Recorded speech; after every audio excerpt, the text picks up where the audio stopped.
Shalom. Mari kita akan mulai ibadah pada saat pagi hari ini. Kita siapkan hati dan pikiran kita. Kita datang kepada Tuhan. Kita percaya bahwa setiap pujian dan penyembahan kami boleh senantiasa menggunakan hati Tuhan. Mari kita bersama-sama berdoa. Bapa di surga, kembali kami bersyukur di pagi hari ini Tuhan. Kami boleh melihat segala kebaikan-Mu. Kami boleh melihat kasih dan kemurahan. Kami boleh ada sampai hari ini Tuhan. Itu semua karena kebaikan-Mu Bapa. Terima kasih Tuhan, berkati ibadah online kami ini Tuhan. Kami serahkan jemaat-Mu yang ada di rumah. Biarlah pujian dan penyembahan kami biar selalu menyenangkan hati-Mu Bapa. Dan di dalam nama Yesus kami siap memuji dan besarkan nama-Mu. Haleluya. Amin.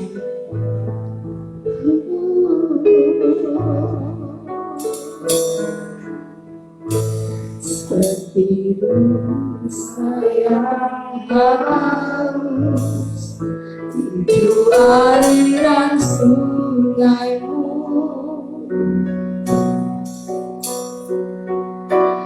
hatiku tak tahan menunggu-Mu.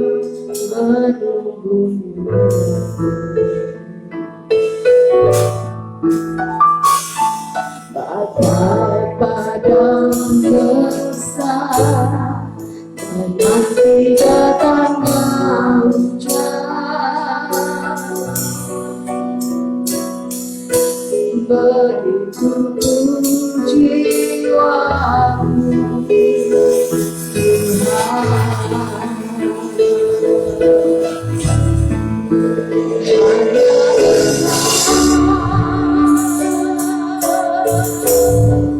pribadi yang mengenal hatiku, tiada yang tersembunyi bagimu.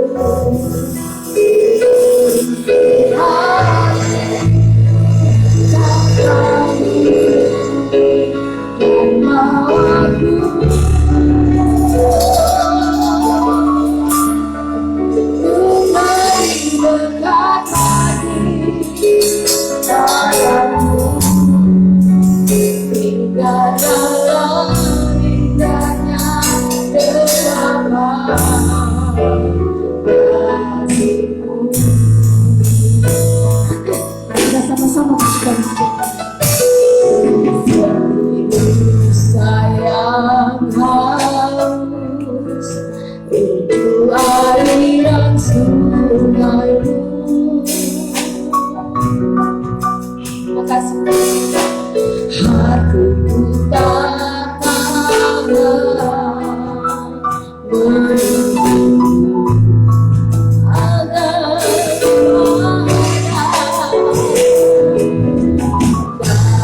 daripada besar menanti datangnya hujan,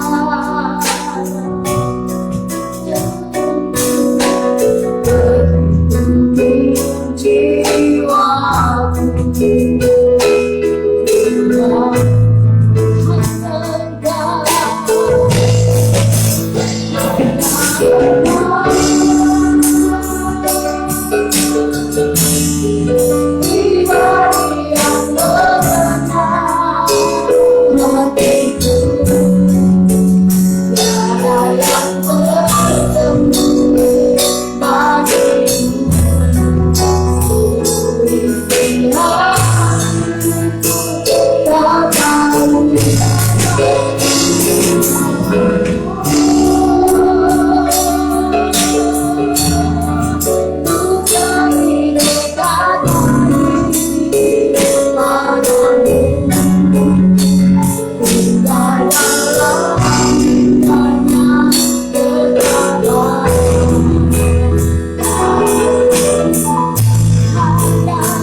meresapi firman-Mu. Tanda mukjizat sertai tiap langkah-Mu. Kau bersama di dalam jalan hidup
memuji dan besarkan nama Tuhan.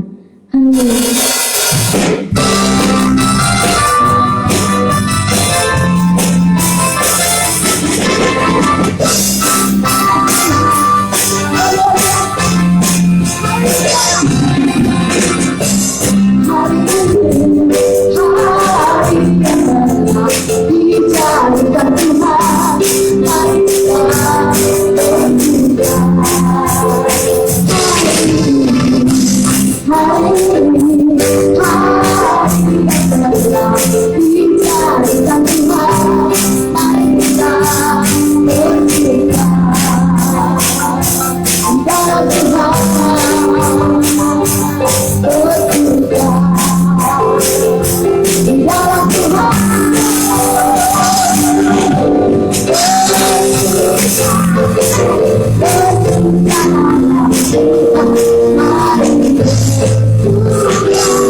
Sukacita yang luar biasa saat kita benar-benar memuji Tuhan. Amin saudara, puji Tuhan. Saya akan sedikit berbagi kesaksian pada saat pagi hari ini, di mana Allah yang saya sembah, Allah yang saudara sembah, Dia tidak pernah berubah. Dia Allah yang selalu setia, Dia Allah yang selalu ada dalam kehidupan kita. Puji Tuhan saudara, akhir tahun kemarin saya nggak pergi kemana-mana, saya cuma pergi ke Bukit Doa Immanuel. Saya mau bersama keluarga saya, anak-anak saya pergi ke Bukit Doa Immanuel. Di sana kita berdoa untuk mengakhiri akhir tahun 2020. Pada saat itu kondisi saya sedang sakit saudara, dan saya tidak tahu sakit apa gitu loh. Saya sudah ke dokter, katanya dokter cuma dikasih vitamin, tidak dikasih obat saudara. Setelah itu saya berangkat bersama anak saya dan suami saya ke Bukit Doa Immanuel.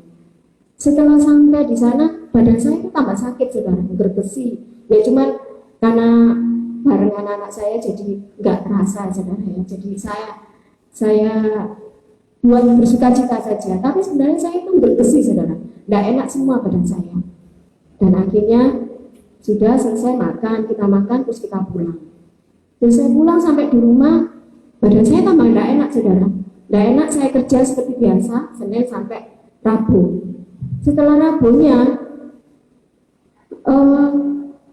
tambah tidak karuan badan saya, tidak karuan saudara.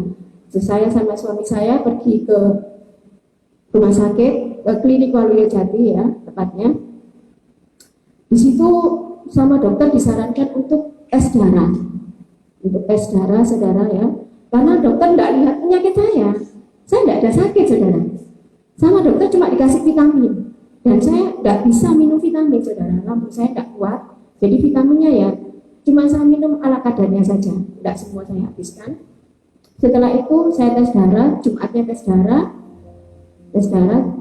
karena tes darah lengkap saudara ya, jadi ambilnya agak sedikit banyak, sama diantar sama suami saya. Setelah itu hasilnya itu besoknya saya itu redek saudara. Karena apa? Waktu di termogat itu 37 lebih. Wah itu susternya tambah curiga. Ada saya panas waktu saya daftar ke Waluya Jati itu, dan dingin semua, panas tapi dingin saudara, gergesi gitu istilahnya, dikira COVID saudara. Dan saya berdoa sama Tuhan, Tuhan saya percaya di dalam tubuh saya ini ada bait Allah, di dalam tubuh saya ini ada Roh Kudus. Saya percaya Tuhan, tidak ada satu penyakit pun dalam tubuh saya. Saya percaya Tuhan, ada sesuatu yang pergerakan yang luar biasa saudara yang saya rasakan pada saat saya berdoa.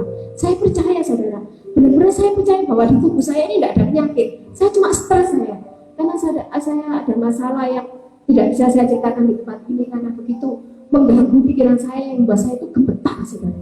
Dan saya ditolongi sama teman saya, kamu tuh punya Tuhan, kamu tuh punya Yesus, gak usah bingung, Tuhan yang akan bergerak buat hidupmu. Percayalah, nanti kalau kamu ketakutan, nanti kalau kamu malah kena COVID, saya tetap berperang dengan semua ketakutan saya, dengan semua kekhawatiran saya itu berperang. Dalam nama Yesus tidak ada ketakutan, dalam nama Yesus tidak satu penyakit pun. Akhirnya besoknya suami saya ambil tes darah, dan di tes darah itu saudara, dokternya pun juga bingung, semua normal saudara, tidak ada measles, tidak ada apa, juga tidak ada COVID dan sebagainya. Tapi kenapa saya geletak di ranjang selama 3 hari? Di sini saya boleh sharing bahwa segala kekhawatiran, segala ketakutan yang kita alami itu yang akan membuat tubuh kita sakit saudara. Jadi firman Tuhan mengatakan hati yang gembira adalah obat, tapi semangat yang patah menjadikan tulang. Oleh sebab itu mari saudara-saudara, kita semua harus tetap semangat. Apapun yang terjadi dalam hidup kita, kita harus tetap semangat. Jangan pernah khawatir, jangan pernah takut, karena kita punya Allah yang luar biasa. Amin. Puji Tuhan, Tuhan Yesus berkati. Mari kita akan siapkan hati kita datang kepada Tuhan. Kita percaya ada satu pribadi yang tidak pernah meninggalkan kita semua. Ada satu pribadi yang akan selalu menjaga kita. Ada satu pribadi yang akan selalu terus menolong hidup kita. Serahkan semua hidup kepada Tuhan, karena Dia akan berdiri. Jangan pernah khawatir, jangan pernah takut. Yesus Allah yang kita sembah, Dia Allah yang menolong.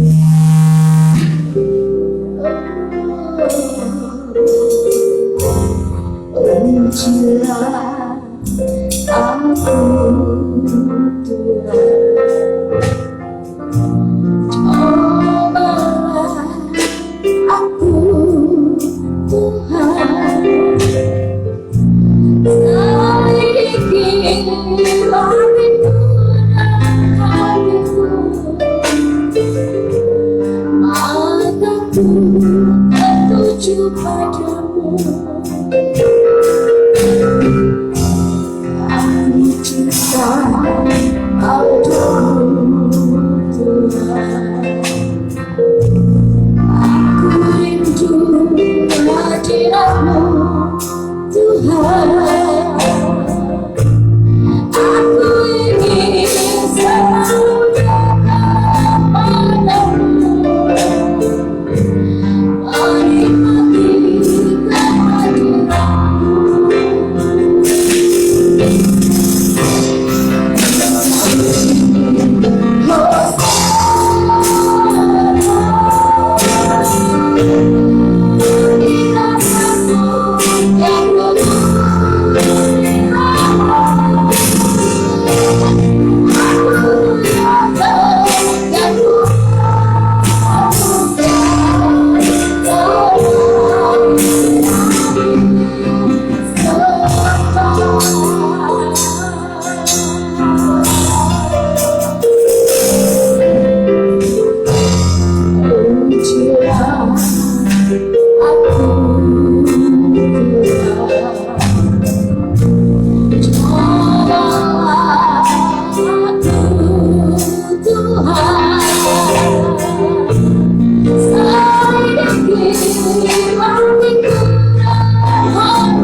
Ini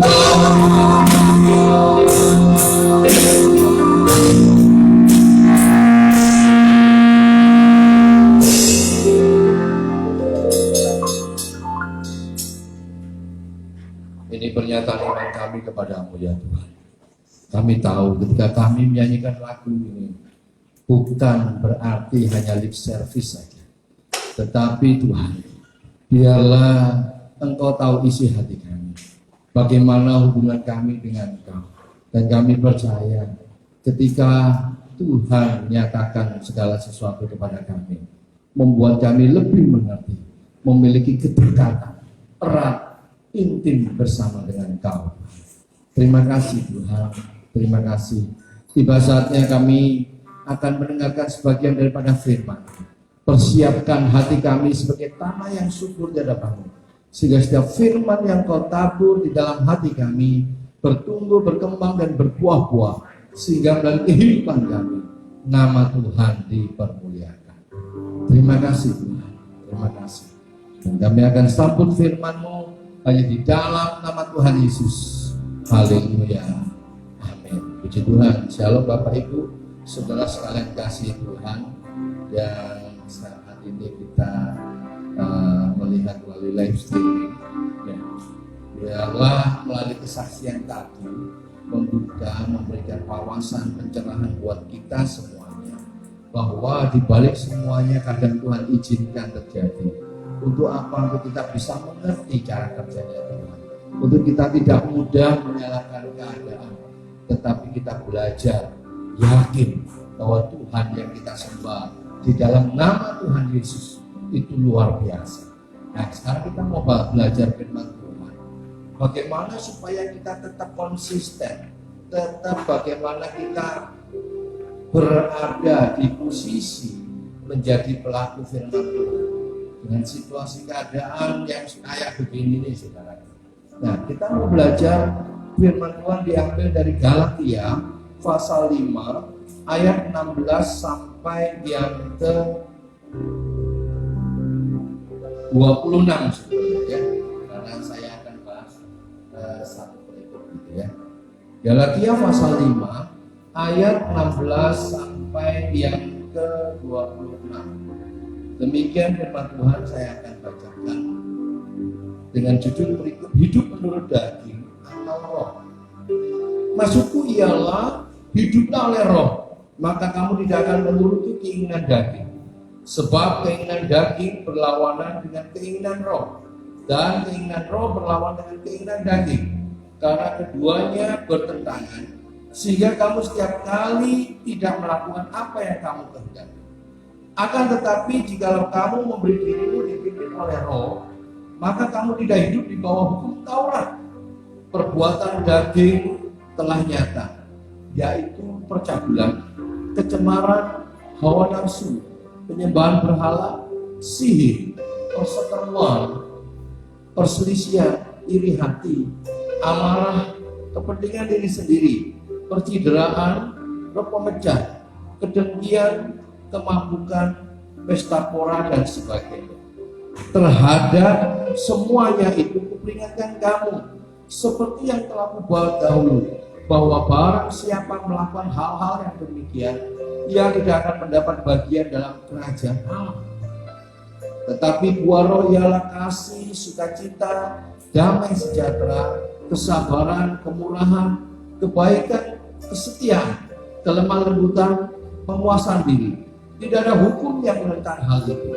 Barang siapa menjadi milik Kristus Yesus, ia telah menyalibkan daging dengan segala hawa nafsu dan keinginannya. Jikalau kita hidup oleh roh, baiklah hidup kita juga dipimpin oleh roh. Dan janganlah kita gila hormat, janganlah kita saling menantang dan saling mendengki. Kalau kita mau melihat ayat ini dengan perikop yang tadi saya katakan bahwa hidup menurut daging atau ada pilihan di sini yang disampaikan oleh Rasul Paulus kepada kita, orang-orang yang mengaku dirinya Kristen. Ya, setidaknya kita diingatkan melalui ayat ini, sama tulisan ini tulis kepada jemaat Galatia, tujuannya mengingatkan supaya apa? Bagaimana supaya kita ini hidup oleh roh, supaya kita tidak menuruti keinginan daging. Ini kembali kepada respon kita. Bagaimana hubungan kita dengan Tuhan? Kalau kita mempunyai hubungan yang intim dengan Tuhan, erat dengan Tuhan, yang pasti hidup kita tidak gampang. Seperti tadi kesaksian yang disampaikan Ibu Marta. Kalau Bu Marta mempunyai respon yang sama, dia akan kepahitan dengan Tuhan. Jadi kita bisa melihat melalui peristiwa kenapa dilihat sakitnya kayak begitu, ya kan? Dia harus tergeletak di gimana? Seperti yang minggu lalu juga saya sampaikan, saya sempat mengalami tergeletak juga di akhir tahun, ya kan? Mengalami sakit, kenapa? Ya, di balik semuanya itu pasti ada rencana Tuhan. Ya, mungkin kita disuruh istirahat, suruh supaya apa? Tidak terlalu banyak mikir yang tidak-tidak. Ya, banyak hal yang Tuhan kerjakan. Dengan situasi keadaan kayak begini, bagaimana respon kita? Apa yang harus kita lakukan? Apakah kita tetap berjalan dengan bersama Tuhan, menjadi pelaku firman? Mungkin ketika hari-hari kayak begini, kita bahkan mengalami ada orang yang mungkin tidak suka sama kita, ada orang yang menyakiti hati kita, ada orang yang berusaha menjatuhkan kita. Apa respon kita? Apakah kita akan melakukan hal yang sama kepada dia? Ini kembali kepada kita. Kalau kita mempunyai hubungan yang erat dengan Tuhan, kita tahu firman Tuhan itu apa. Bagaimana kita menyikapi? Nah, firman Tuhan ini dengan jelas supaya apa? Hiduplah oleh Roh, maka kamu tidak akan menuruti keinginan daging. Jadi 17 dijelaskan, sebab keinginan daging berlawanan dengan keinginan Roh. Keinginan Roh berlawanan dengan keinginan daging. Dan karena keduanya bertentangan sehingga setiap kali tidak melakukan apa yang kamu kehendaki. Bahkan diperjelas di sini di ayat 19, perbuatan daging telah nyata, yaitu apa? Percabulan, kecemaran, hawa nafsu, penyembahan berhala, sihir, perseteruan, perselisihan, iri hati, amarah, kepentingan diri sendiri, percideraan, roh pemecah, kedengkian, kemabukan, pesta pora, dan sebagainya. Bahkan ini diperingatkan dengan keras supaya kita tahu apa respon kita ketika kita mengalami sesuatu hal yang di luar dugaan, disakiti. Bagaimana respon kita? Apakah kita akan mengampuni orang itu?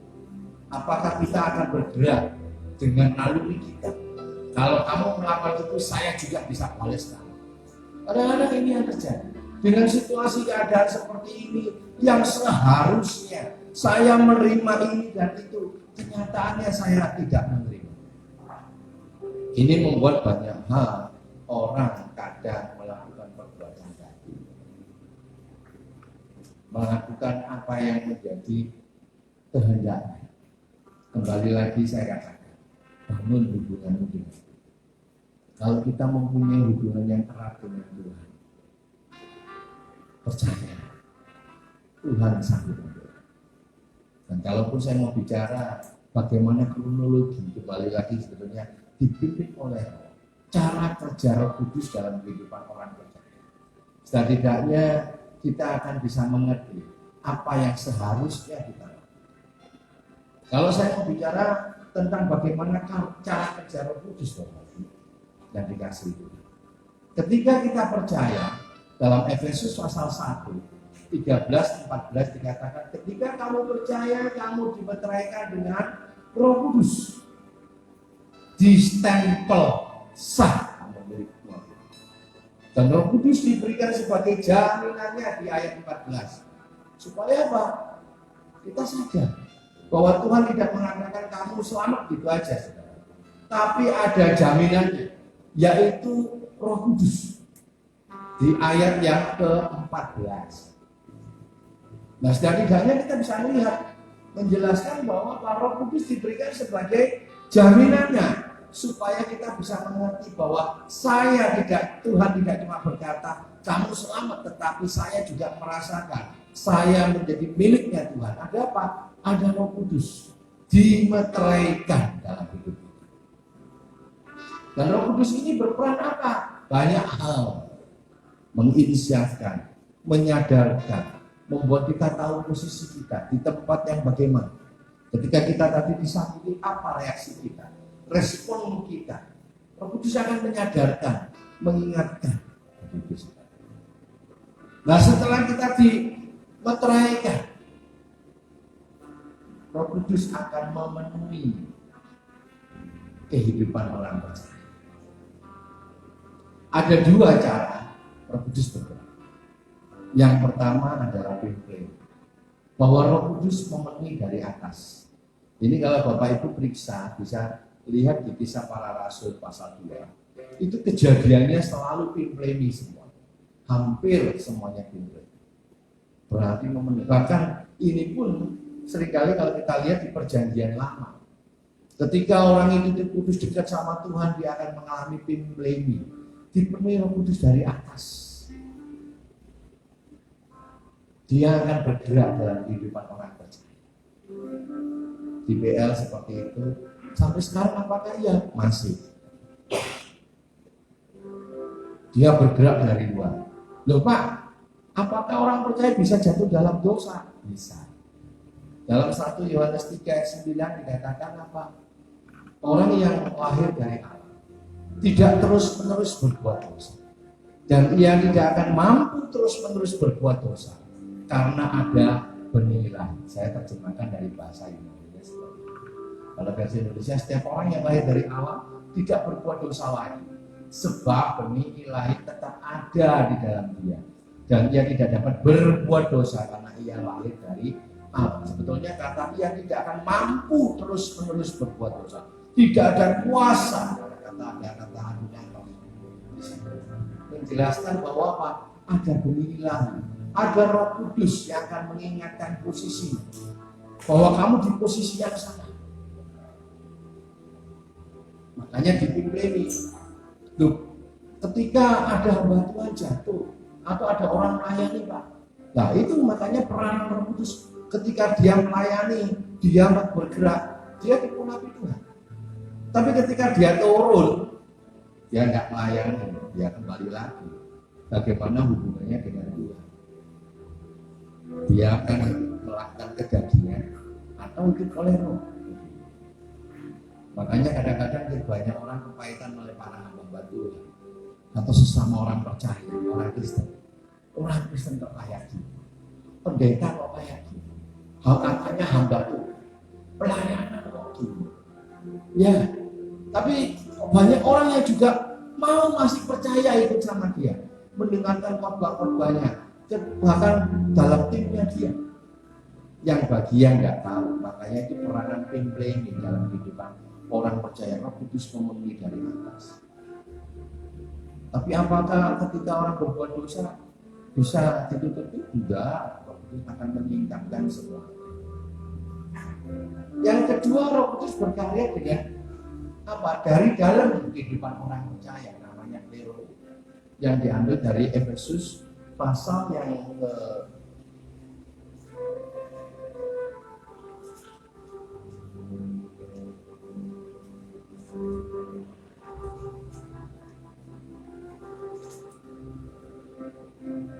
5 ayat yang ke 18. Dan janganlah kamu mabuk oleh anggur, karena anggur menimbulkan hawa nafsu, tetapi hendaklah kamu penuh dengan Roh. Apa yang sama? Dikatakan penuh, sama. Tapi ini bahasa aslinya beda, bukan pimpin, tapi memakai pleroma. Roh Kudus berkarya dari dalam. Itulah peranan Efesus pasal 1 ayat 13-14 tadi. Ketika dimeteraikan, dia ada di dalam hidup kita.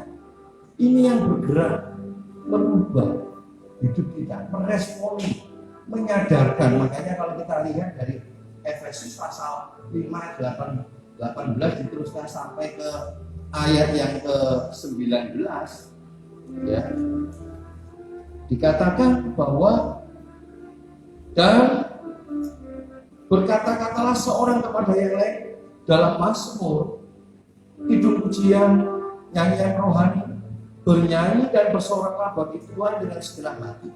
20, ucaplah syukur senantiasa atas segala sesuatu dalam nama Tuhan kita Yesus Kristus kepada Allah dan Bapa kita. 21. Dan rendahkanlah dirimu seorang kepada yang lain di dalam takut akan Kristus. Orang yang dipenuhi Roh Kudus hidupnya akan mengalami perubahan. Terus makanya kalau kita kembali ke konteks Galatia, hendaklah hidup kita dipimpin oleh Roh Kudus. Terus, karena apa? Karena dipimpin itu akan menunjukkan bahwa kita ini dipenuhi, merelakan, membiarkan bahwa Roh Kudus berkarya. Ini membutuhkan kerjasama, makanya dalam Roma 12 ayat 2b, hendaklah kamu diubahkan oleh pembaruan budi. Diubahkan, berarti apa? Ada yang ubah. Diubahkan, di metamorfosis, proses metamorfosis yang diubah Pak mindset kita. Firman Tuhan yang akan berubah mindset kita. Tidak hanya sekedar pengetahuan. Kalau kita berjalan dengan kekuatan kita akan berjalan dengan kekuatan kita. Akhirnya hanya sebagai pengetahuan firman Tuhan. Tetapi kalau kita mau bekerja sama terus dengan Tuhan, kita akan diubah, saudara. Mindsetnya diubah. Otomatis akan mempengaruhi perilaku, saudara. Kalau kita kembali ke Galatia tadi, apa yang selanjutnya di ayat 22? Tetapi buah roh, kasih, sukacita, damai sejahtera, kesabaran, kemurahan, kebaikan, kesetiaan, kelemah lembutan, penguasaan diri. Ini akan muncul. Ketika orang dipenuhi Roh Kudus akan muncul, mempengaruhi hidupnya. Buah roh itu akan muncul. Sebagai apa? Bentuk karakternya dia. Lupa, kalau dia jatuh dalam dosa, buah rohnya juga. Sebetulnya cara kerjanya buah roh itu, saudara, pernah lihat dulu dinamonya sepeda yang ditaruh di depan. Kalau sepeda ontel itu diceklek bersama dengan bannya itu, rodanya itu berjalan, lampunya langsung nyala, menyoroti begitu. Ketika orang dipenuhi Roh Kudus, dipimpin oleh Roh Kudus, buah roh itu akan muncul seperti lampu itu, saudara. Ketika orang itu tidak mau dipimpin Roh Kudus, bahkan dia mendukakan, mungkin dia memadamkan roh, ya kan? Lampu itu tidak boleh, buah roh itu tidak kelihatan. Karena apa? Dia tidak sedang berada, bekerja sama dengan Roh Kudus. Kita bisa lihat kok gampang. Orang itu baik atau tidak dari mana kehidupan dia sehari-hari. Terutama ketika dia punya masalah. Akan tahu siapa dia sebenarnya. Benar nggak dia punya hubungan yang erat dengan Tuhan? Kelihatan sekali. Kalau lagi nyaman-nyaman gampang, masih bisa Yesus asa, luar biasa, percaya Yesus, haleluya, ngomong gampang sekali sebenarnya. Ngalami diri segala. Kita akan bisa tahu bagaimana kualitas hubungannya dengan Tuhan. Tingkat kedewasaan kerohaniannya dari Tuhan dari situ, saudara. Akan muncul semua kelihatan. Buah roh ini akan muncul kalau dia terus-menerus dalam kehidupan manusia. Seperti tadi, dinamo sepeda yang bergerak akhirnya lampu sorotnya sepeda ontel itu murah. Buah rohnya bisa dirasakan. Ada kasih, sukacita, damai sejahtera, kesabaran, kemurahan, kebaikan, kesetiaan, kelemah lembutan, dan penguasaan. Yang kalau kita mau melihat ternyata ada 3 hal yang kita bisa pelajari dari buah roh. Kasih, sukacita, damai sejahtera. Ini berbicara tentang apa? Bagaimana hubungannya dengan Tuhan. Muncul kasih, sukacita, damai sejahtera. Kasih ini berbicara bagaimana meresponi hubungan kita dengan Tuhan. Bentuknya apa? Wujudnya bisa mengasihi sesama. Dalam suratannya Yohanes dikatakan apa? Kalau kamu tidak bisa mengasihi yang kelihatan, bagaimana kamu mengatakan bahwa kamu mengasihi yang tidak kelihatan? Omong kosong. Wujud orang mengasihi Tuhan adalah mengasihi sesama. Nah, ini kita bisa lihat. Ada sukacita. Ketika kita punya masalah, apakah kita tetap bisa bersukacita? Mungkin orang lain ada yang memang respon alami kita akan sedih. Tapi apakah kita ada damai sejahtera, sukacita muncul dalam hidup kita? Yang bisa melihat siapa? Orang lain. Saya pernah alami ketika saya punya masalah. Yang nilai orang lain. Saya dibilang gagah. Orang punya masalah kayak gitu, kok masih bisa ke gereja? Orang punya masalah kayak gitu masih bisa senyum-senyum. Orang punya masalah kayak gitu kok bisa masih memuji Tuhan. Yesus baik, masih bisa nyanyi-nyanyi. Wah, gabut kamu itu. Yang bisa nilai siapa? Orang lain, saudara. Ini kita bisa lihat dalam kehidupan ini ya. Saya punya masalah kayak gitu, kok masih ada damai sejahtera. Ini kembali lagi saya katakan bagaimana hubungan kita dengan Tuhan. Yang kedua yang kita bisa melihat dari buah roh ini, kesabaran, kemurahan, dan kebaikan. Ini yang tadi saya katakan kaitannya dengan kasih tadi, hubungannya dengan sesama. Bagaimana kita bisa sabar? Sabar ini ada dua, saudara. Ada namanya makrotomia, yang satu hupomonia. Makrotomia itu artinya panjang sabar. Dengan posisi kita ada di atas. Hupomoni itu sabar, tapi posisinya ada di bawah. Apa maksudnya? Saya kasih ilustrasi contoh.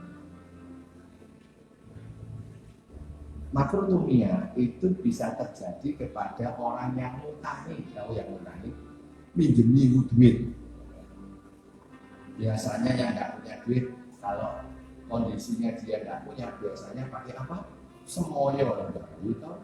Semoyo disemayani. Iya, saya belum punya duit. Nanti minggu depan ya. Minggu depan ditagih lagi. Kapan membayar utangmu? Ya dong. Disemayani lagi. Belum ada duit minggu depan lagi. Ya kan? Sampai dulu saya punya teman, ya gitu. Sampai ada istilah, jangan ngomong berkat jaya lah. Wong kamu utangnya banyak, tak bayar-bayar. CV-mu gantian semoyo joyo. Jadi, jangan ngomong berkat jaya, apa nggak diberkati gitu.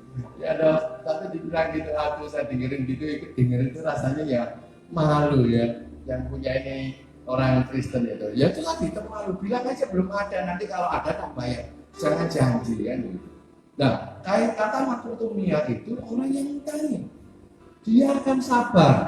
Oh iya. Bahkan kalau meresponi dengan baik, dia seharusnya berkata apa? Tak doakan supaya kamu diberkati sehingga bisa bayar. Tapi kadang-kadang ada orang yang meresponi salah. Justru ditekan, tak ambil polisi. Yang apa? Saya ngalami dulu, saudara. Diancam mau dipanggilkan, debt collector lah, mau diapain, sampai akhirnya saya bisa bayar. Dan Tuhan izinkan saya bertemu dengan orang tersebut di TP ketika saya waktu jadi full time. Orang itu pura-pura nggak lihat. Saya panggil orang itu mana? Dia bilang, saya minta maaf ketika dulu saya ngancam kamu. Oh nggak apa. Itu proses buat saya. Kalau kamu nggak ngancam saya juga, saya nggak pernah berusaha. Dan saya juga melihat karya Tuhan dalam hidup saya. Akhirnya lunas tahu tentang saya. Iya. Saya minta maaf. Dia tanya, pekerjaanmu apa? Saya ketawa, saya sekarang bertanya. Dia bilang, saya ingin kayak ya, doa saja. Tapi, karena pelayanan tidak hanya bicara di gereja. Pelayanan tidak hanya bicara rumah sakit. Kamu bekerja dengan baik, dengan sungguh-sungguh. Kamu melayani. Ya, bilang terima kasih. Banyak hal kadang itu.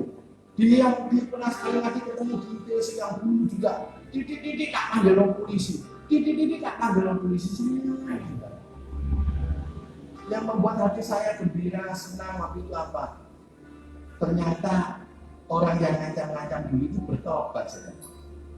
Oh ini Sekarang saya jadi Kristen. Puji Tuhan. Di rumah saya ada PD. Ini ya yang menangani ya, puji Tuhan. Walaupun sampai sekarang nggak diundang-undang karena ada pandemi sekarang. Tapi saya ikut senang. Yang tadinya dia ngajak ini polisi, saya ini sampai takut saudara waktu itu. Dia ngalamin. Saya berdoa Tuhan campur tangan. Dia Tuhan bisa rubah orang itu. Yang tadinya marah-marah, ngancam-ngancam, bisa ya wis gitu saudara. Tuhan bisa atur. Ini pengalaman yang saya alami. Bicara tentang sabar tadi makrotumia. Hukum murni itu adalah sabar di bawah tekanan seperti orang yang lagi diutangi.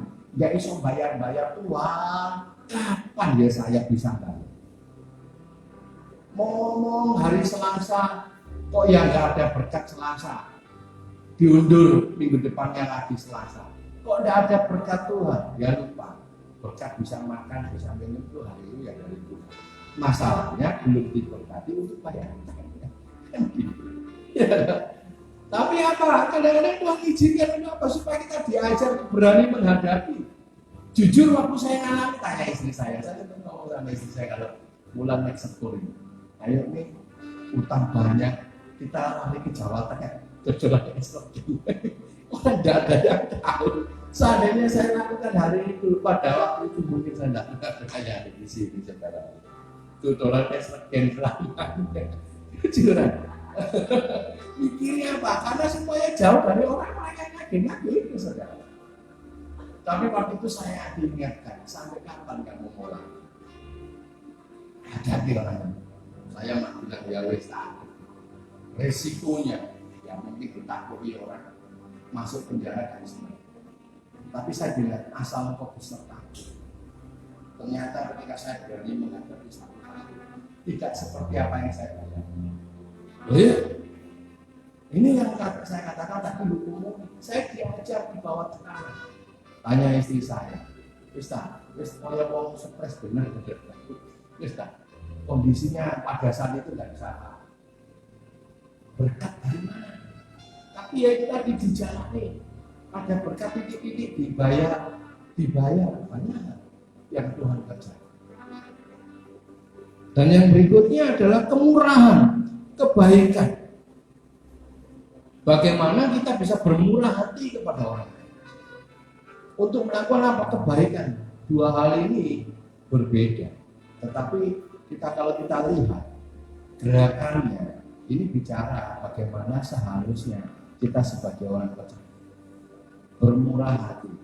Ya wis, kasih kesempatan. Kita melakukan segala sesuatu. Orang lain mungkin nyatanya kamu sudah melakukan, dia tidak begitu loh. Kita tetap bermurah hati. Orang yang murah hati itu dia tidak pusing dengan pandangan orang. Dia tetap akan melakukan terus kebaikan-kebaikan. Dia akan kerja. Untuk apa? Karena dia tahu berkat itu dari Tuhan, bukan dari omongannya orang. Gitu. Dan yang ketiga, kesetiaan, kelemah lembutan, penguasaan diri. Hal ini menunjukkan tentang apa? Diri kita sendiri. Bagaimana ini akan muncul? Kesetiaan, arti dalam bahasa Yunani pistis, bisa diartikan juga dapat dipercaya. Bagaimana sikap kita dengan pasangan kita, dengan apa yang dipercayakan Tuhan kepada kita. Apakah kita tetap bisa dikatakan setia, lemah lembut? Bagaimana ketika kita menghadapi masalah, ketika ada orang lain melakukan hal yang tidak baik kepada kita, tetap sikap kita lemah lembut, bukan lemah mulai ya, bukan saudara, kita bukan seperti itu, tapi lemah lembut. Bagaimana hati kita, sikap kita, begitu. Dan penguasaan diri ya ini. Bagaimana kita menguasai diri kita untuk tidak melakukan hal-hal yaitu perbuatan daging, tidak melakukan hal-hal yang kita membuat hati Tuhan sedih. Nah, dari tiga hal dari buah roh yang tadi saya nyatakan tadi, kasih, sukacita, damai sejahtera, kesabaran, kemurahan, kebaikan, kesetiaan, kelemah lembutan, penguasaan diri. Hal ini menunjukkan apa? Supaya kita sadar bahwa kita ini adalah miliknya Yesus. Orang yang sadar bahwa dia adalah miliknya Yesus, dia akan menyalipkan daging dari segala hawa nafsu dan keinginannya. Dia akan hidup dalam roh. Menyalipkan daging, kadang orang bingung menyalipkan daging itu kayak apa. Ketika kita menjadi pelaku firman Tuhan, kita sedang menyalipkan daging. Disakiti ya kita berkata disuruh nanggung dan berbuat baik kepada dia. Nah, enak saudara. Yang bisa memampukan kita melakukan itu dari mana? Ketika kita mau bekerja sama dengan Roh Kudus. Ketika kita membiarkan hidup kita dikuasai oleh Roh Kudus, dipenuhi Roh Kudus, kita akan bisa mampu mengampuni orang. Kita akan muncul buah roh, kasih, sukacita, damai, sejahtera, dan seterusnya, yang membuat orang lain bisa berbeda. Percaya kepada Tuhan. Entah kau sedang mengalami posisinya ada di atas, yang sedang memberikan kebaikan kepada orang lain, tapi kau dibalas dengan kejahatan. Atau kau ketika kau berada di bawah, kau mengalami masalah, sampai kapan masalahnya selesai? Percayalah kita punya Tuhan. Hiduplah bersama Tuhan. Hiduplah dikuasai oleh Roh Kudus, dipenuhi Roh Kudus, sehingga kau mampu. Ingat baik-baik, Tuhan membuat segala sesuatu indah pada waktu. Tuhan turut bekerja di dalam segala sesuatu untuk mendatangkan kebaikan. Percayalah, apapun yang kau hadapi hari ini, kalau kita hidup dikuasai oleh Roh Kudus, dipenuhi Roh Kudus, pasti ada jalan. Pasti Tuhan akan memberikan kebaikannya, kasihnya yang tidak pernah kita pikirkan. Kok bisa ya? Kok ada ini? Kok ada itu? Pasti ada. Jadi Bapak Ibu, saudara sekalian kasih Tuhan, ayo. Kalau selama ini engkau masih melakukan perbuatan daging, bertobat, minta mulai hari ini Tuhan, biarlah mulai hari ini aku mau jadi pelaku firman. Aku mau terus dipenuhi oleh Roh Kudus. Mari kita berdoa. Kita berikan satu puji. Penuhiku, penuhiku dengan hadiratmu, urapiku, urapiku dengan minyak Kudus. Sekali lagi katakan dengan penuhiku, penuhiku dengan hadiratmu, urapiku, urapiku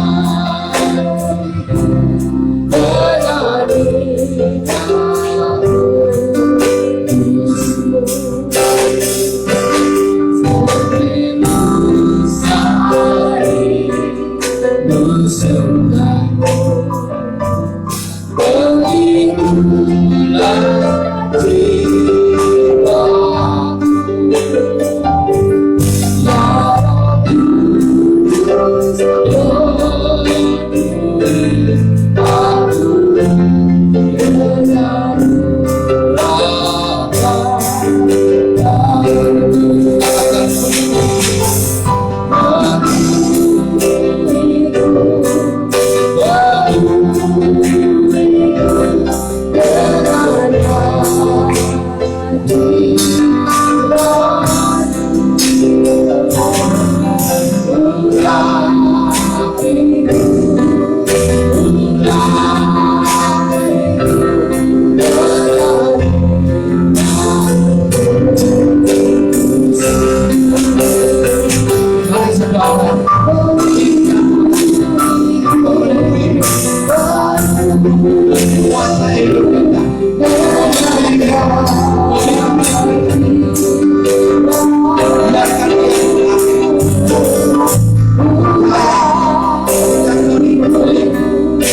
Kami bersyukur ya Tuhan untuk hari ini.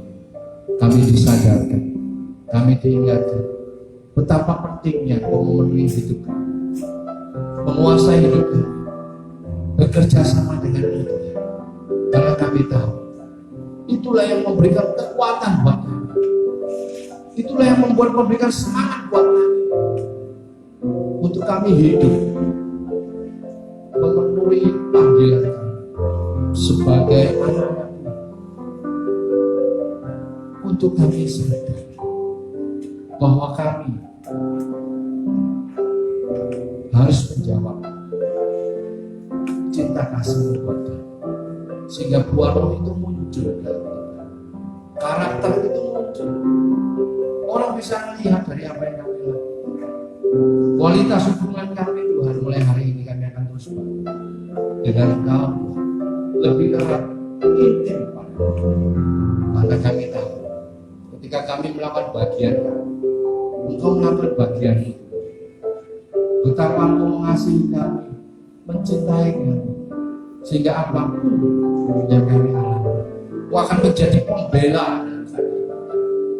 Engkau akan menyatakan kasih kuasa bahwa Engkau tidak pernah meninggalkan kami. Terima kasih, terima kasih, terima kasih untuk semua yang sudah Tuhan kerjakan. Terima kasih Tuhan. Hanya di dalam nama Tuhan Yesus kami berdoa dan mengucap syukur. Haleluya. Amin. Puji Tuhan ya. Ya, shalom Bapak Ibu. Pengumuman seperti biasa bahwa ibadah untuk sementara masih online atau via live streaming. Bisa dilihat di Facebook Rumah Pemulihan dan Instagram Rumah Pemulihan Hadual. Dan terus siaran ulangnya dapat dilihat di akun YouTube Rumah Pemulihan House of Healing Hadual. Jadi Bapak Ibu bisa lihat di sana. Bagi Bapak Ibu yang ingin memberikan perpuluhan, diakonia, misi, bisa lihat di atas. Rekening atas nama DB House of Healing di BRI. Untuk memberikan persembahan bisa lihat di rekening tersebut di atas nama ini juga. Ya, doakan untuk kita Februari ya. Tapi kita masih lihat aturan pemerintah untuk kita bisa offline. Tapi dukung doakan nanti ada pengumuman lebih lanjut ya. Mari kita berdiri. Kita akan baca pengakuan iman Rasul. Aku percaya kepada Allah, Bapa yang Maha Kuasa, Khalik dan Bumi, dan kepada Yesus Kristus, Anaknya yang tunggal Tuhan kita, yang dikandung daripada Roh Kudus, lahir dari anak darah Maria, yang menderita di bawah pemerintahan Pontius Pilatus, disalibkan, mati dan dikuburkan, turun ke dalam maut. Pada hari yang ketiga bangkit pula dari antara orang mati, naik ke surga, duduk di sebelah kanan Allah, Bapa yang Maha Kuasa, dan akan datang dari sana untuk menghakimi orang yang hidup dan yang mati. Aku percaya kepada Roh Kudus, gereja yang kudus dan persekutuan orang kudus, pengampunan dosa, kebangkitan dari dan hidup yang kekal. Ini kami sudah hidup kami dari yang untuk karya menjadi bagi yang sehat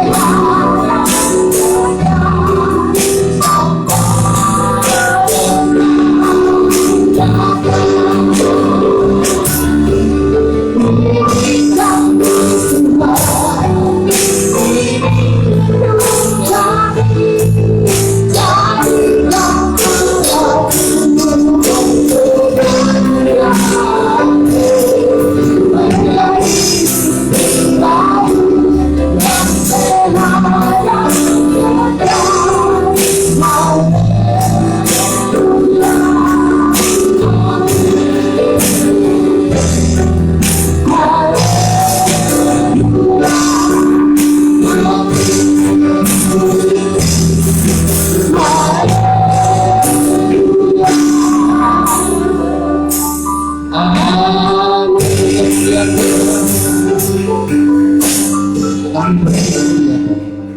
Dosa pimpin ibadah kami dari permulaan, pertengahan ke akhirnya.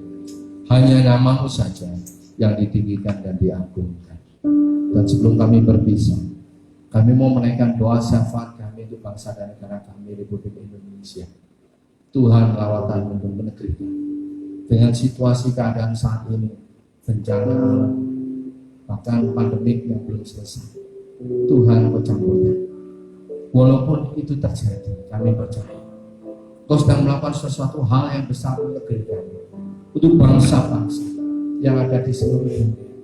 Dan biarlah Tuhan, setiap anak-anak-Mu yang mengalami, setiap anak-anak-Mu yang mungkin jauh dari bencana alam, berdoa bersama-sama untuk kami berharap, bergantung pada Tuhan, percaya bahwa di balik semuanya itu Tuhan sedang melakukan hal yang baik, yang terbaik untuk anak-anak, yang terbaik untuk bangsa dan negara kami. Kami juga berdoa untuk pemimpin kami, mulai dari Bapak Presiden, Wakil, semua staf menteri, pejabat tertinggi yang ada di pusat maupun yang ada di daerah. Berikan hikmat daripada Tuhan, takut akan Tuhan, sehingga setiap keputusan yang mereka ambil semuanya dalam kendali kuat kuasa kasih Tuhan. Dan biarlah Tuhan Kau berikan kekuatan, kesehatan, semangat, keberanian setiap keputusan yang diambil berpihak untuk rakyat Indonesia, untuk kebaikan bangsa dan negara kami. Terima kasih. Kami juga berdoa untuk anak-anak Tuhan yang Kupercayakan di eksekutif, legislatif di kami. Tuhan campur tangan, sadarkan mereka, jadikan garam terang untuk kemuliaan nama Tuhan. Biarlah mereka melakukan semuanya untuk kemuliaan Tuhan, bukan memanfaatkan momen untuk memperkaya diri, untuk kepentingan diri sendiri. Tuhan jauhkan, Tuhan ingatkan supaya tidak melakukan hal itu. Kami juga berdoa untuk para hamba Tuhan, jemaat Tuhan yang dalam minggu-minggu ini mereka melakukan aktivitas ibadah mereka, baik offline, online. Tuhan campurkan lawatan-Mu Tuhan buat mereka dalam kehidupan rumah tangga, pekerjaan pelayanan yang Tuhan percayakan kepada mereka, sehingga apa yang mereka alami, apa yang mereka kerjakan, mereka boleh sadar ada Tuhan yang akan menjadi pembela dalam setiap kehidupan mereka, ada Tuhan yang selalu ada, dan mereka boleh bangga punya Allah seperti itu. Kami juga berdoa ya Tuhan untuk pemilik tempat ini yang sudah memfasilitasi kami untuk kami bisa beribadah di tempat ini. Tuhan berkati kehidupan rumah tangga, istri, anak, dan cucunya. Tuhan campurkan kuasa-Mu, kasih-Mu, pembelaan, kesehatan daripada Tuhan. Untuk pekerjaan, pelayanan, berkati menjadi berkat bagi sesama. Untuk pegawai yang ada di tempat ini maupun di tempat kerja di mana saja mereka berada, Tuhan lawatan buat mereka. Yang sakit Kau sembuhkan, yang susah Kau hidupkan. Biarlah kebaikan Tuhan. Kami juga berdoa untuk tetangga kiri kanan muka belakang orang sekitar tempat ini di RW 14, RW 15. Tuhan lawatan untuk wilayah kami. Tuhan campur tangan dalam kehidupan mereka, supaya mereka juga boleh merasakan kebaikan Tuhan, kasih Tuhan, pembelaan. Terima kasih. Dan Kau melihat setiap kami ya, jemaat-Mu yang hadir maupun yang pada saat ini yang online. Tuhan Kau tahu keberadaan mereka masing-masing. Biarlah Tuhan sendiri akan menjawab. Kami menyatukan hati kami di dalam nama Tuhan Yesus. Yang sakit Kau sembuhkan, yang susah Kau hidupkan, yang ada masalah Tuhan Kau berikan jalan keluar. Engkau mencetak kami menjadi orang-orang yang lebih daripada kemudian. Terima kasih. Terima kasih untuk semua. Dan setiap program gereja tahun 2021 kami serahkan kepada Tuhan. Kami percaya ada momen nanti kami bisa berkarya. Ada saatnya Tuhan akan mengerjakan sesuatu untuk gereja ini, melakukan sesuatu hal yang lebih besar, menjadi berkat sesuai visi misi yang Tuhan kerjakan dalam untuk gereja ini. Terima kasih. Terima kasih. Mari saudara kuatkan kedua tanganmu sebagai tanda kau hanya berharap dan bergantung pada Tuhan. Sekarang terimalah Tuhan memberkati engkau dan melindungi engkau. Tuhan menyinari engkau dengan wajah-Nya dan memberi engkau kasih. Tuhan akan mempercayai kepadamu dan memberi engkau